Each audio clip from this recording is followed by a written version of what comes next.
Now, what happened was on the East Side Boxing, the guys on East Side Boxing, they've been sort of compiling a list of, the best and the worst, and there was loads of people responding. Anyway, I've just had one guy on there, a guy on there called Smoggy, who's finally come up with the stats, and this is the way it works.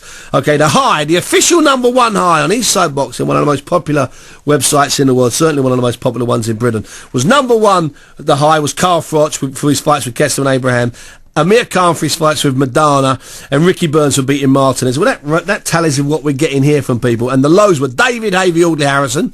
Yeah, I'm getting that a little bit. Edwin Valero's suicide. We'll talk about that a bit later on. And the lack of big fights being made between Mayweather and Pac-Man. And he also says, please get a mention of Stuart Hall bringing the title back to the North East. Yes, you can, Smoggy.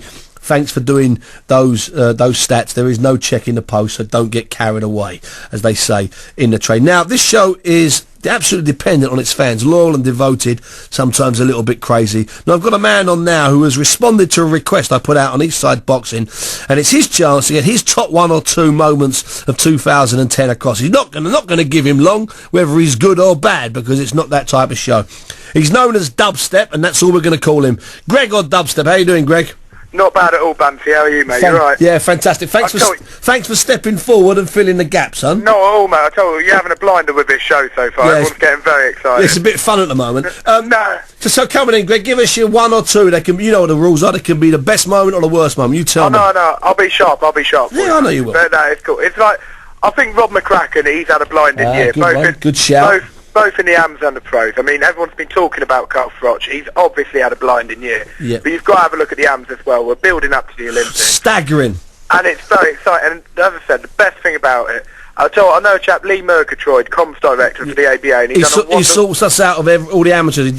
He sorted out Natasha, who just preceded you. No, he's done an absolute blinder. And I tell you what, getting the AMs back on TV is great. It's great for boxing. It's like, you see, everyone, the focus is going to be on London 2012, and you're going to see these kids going for medals, going on, and then they're going to be the future stars of boxing. Yeah. And it's so important to get them on. Yeah, I've got the super heavyweight Anthony Joshua is going to be on next week's show. You got one more Dubstep. Don't mess it up. The boys on each side are listening. It can be a good one or a bad one. It's got to be a quick one. Bunty, I'm nervous, man. You're building it up too much. But no, it's fine. Like, hasn't been mentioned yet. James DeGale, he looks the business. Slippery. That's a brilliant one. The victory against Paul Smith was amazing. Greg, that is your moment. That was fantastic for stepping forward, and thanks for that, and I really mean that. And James DeGale, that wins you some credit. Thank you very much indeed. That was Dubstep. We're moving